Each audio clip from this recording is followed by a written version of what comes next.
you ever wondered how your body moves every time you walk, lift an object, or stretch?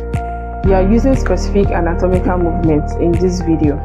We'll break down these movements into simple categories with real life examples and localize these movements according to their planes, like if they are on the sagittal plane or on the transverse plane from our previous video. So movements in this plane involve forward and backward motion.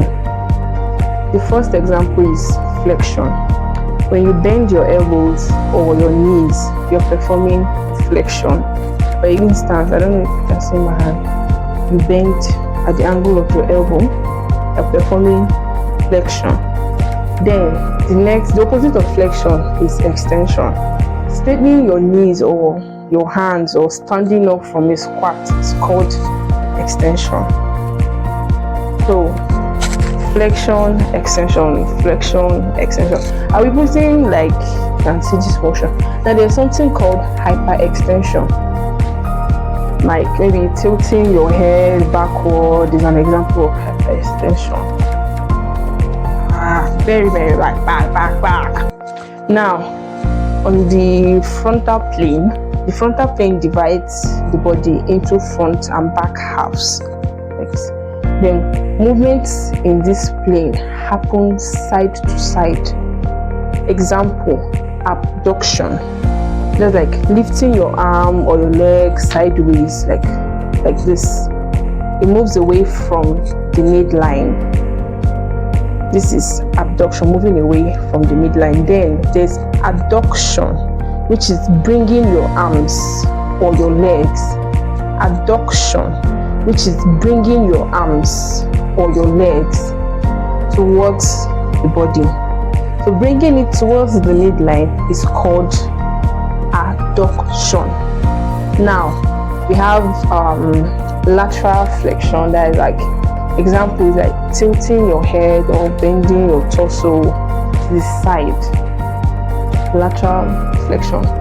Like I said, I'll put examples of all this. Then on the transverse plane divides the body into the top and the bottom halves. Now movements in this plane involves rotation. For example, turning your head side to side is an example of rotation. Turning it around, you're rotating head. Have the medial rotation, that is like internal medial rotation. That's like rotating your arms or your legs inwards. For example, now you're rotating your palms inward. This is like rotation. This is medial rotation. Now lateral rotation, turning your arms or legs outward.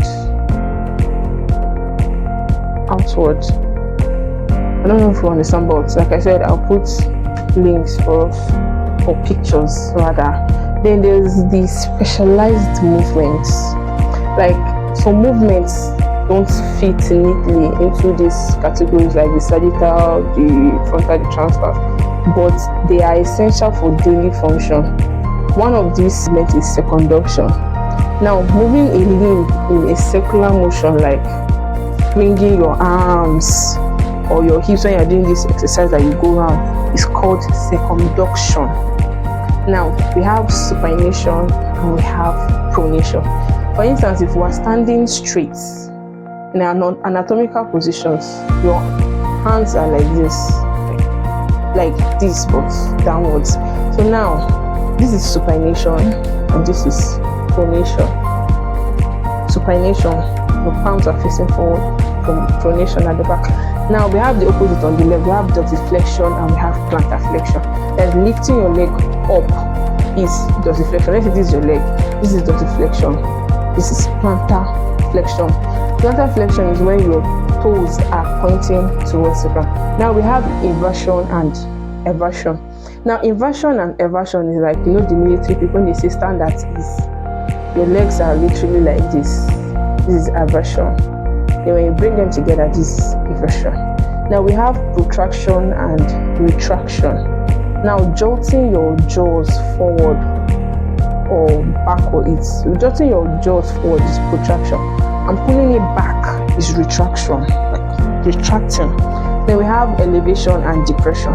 Now shrugging your shoulders is elevation this way, then lowering it is depression, as the name implies. So now that you know the basis of anatomical movements, we will recognize them in everyday life, ranging from walking to exercising. And if you found this video helpful, please don't forget to like, subscribe, and comment on what you'd like to learn next.